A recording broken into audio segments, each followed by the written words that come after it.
Дунав. Реката, която прекосява почти цяла Европа, ни довежда до България. Като верен страж на портите се е изправила могъщо и непоклатимо средновековна крепост. Бабини, видини кули.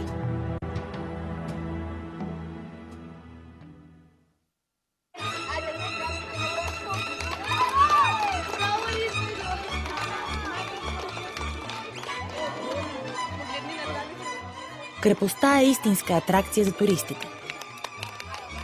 Ежедневието на Баба Вида е изпълнено с детски смях, игри, музика и вълнуващи възгласи, шума на реката и щракането на фотоапаратите. Тук ни посрещат лятна театрална сцена, музей, оръжейна сбирка, зала за стрелба с древни оръжия, малки работилници на местни занаятчи, златари, иконописци, дърворезбари. Крепостта е културен паметник с национално значение.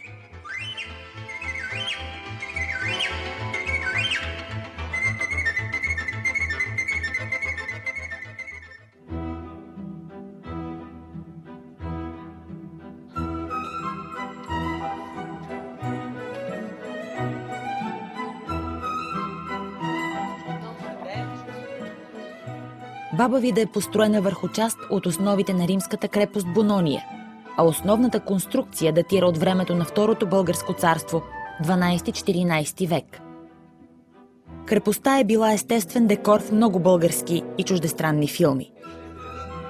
Вината, които се произвеждат в района, са истинско предизвикателство за ценителите. Шардоне, мерло, каберне, бели и червени вина изкушават от първата глътка. Има и дегустационна зала, разположена в една от кулите.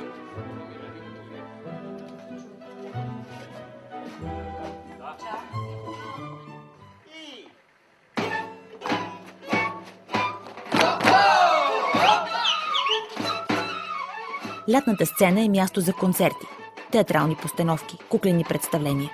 Почти ежедневно там могат да се наблюдават репетиции и спектакли. Фолклорните представления са едни от най-предпочитаните от туристите, заради изключителността на българските ритми, неравноделните размери, непостижимата сложност на стъпките, народните традиционни носи с цялата им пъстрота и ведрост. Всичко това ни препраща в древни времена, за да разкрие една древна култура и дълбоки, изконни традиции на красива България.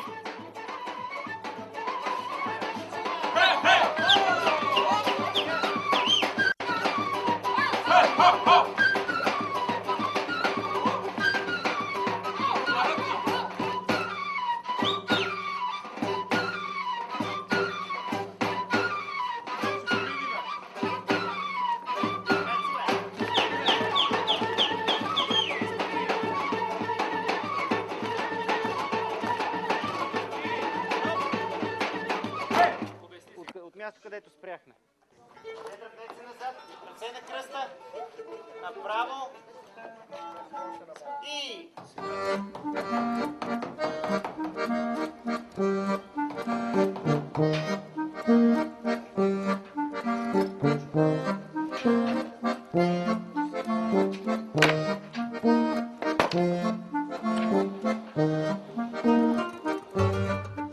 Занаятчийските работилници в крепостта, където работата на бижутери, дърворезбари и иконописци от града може да бъде наблюдавана наживо, са гостоприемни и уютни. Можеш да поседнеш, да погледаш, или сам да се включиш и да изпробваш сръчностите и талантите си, и да си тръгнеш направено от теб бижу или икона.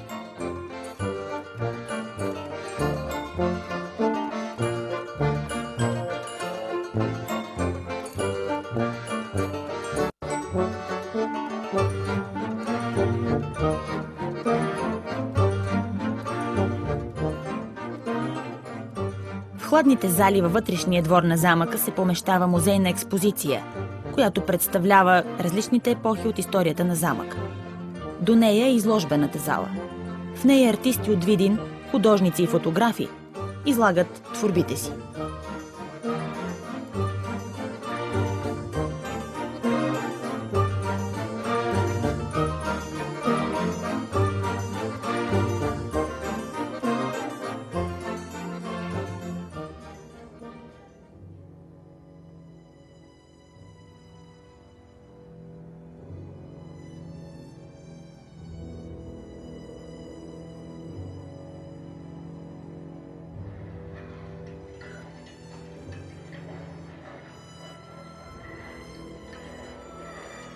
Едно от любимите места на децата туристи са зловещите подземия на затвора, където витаят страховитите сенки на отдавна изчезнали зад масивната врата затворници. Възстановките са истинско представление от изкусни макети и автентични звуци.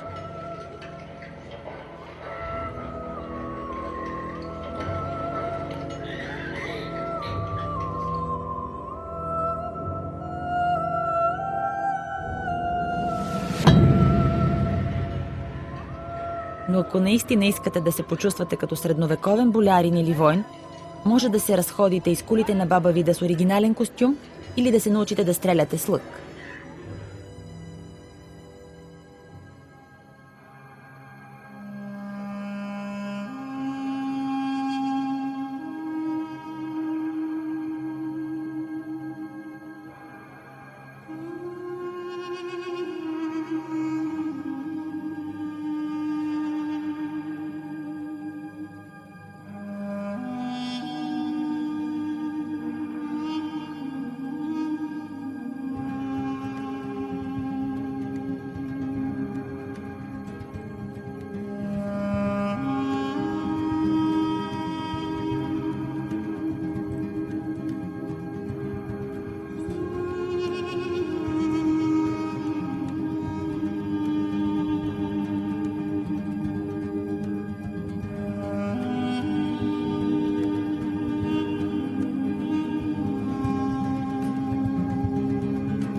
Музеят, оръжейната сбирка, залите и подземията, кулите и бойниците ни връщат в спомени за прочетени романи, за приключения и битки, разгроми и победи, барут и дим, каляски и ковчежета с злато, конници и любов между синове и дъщери от враждуващи царства.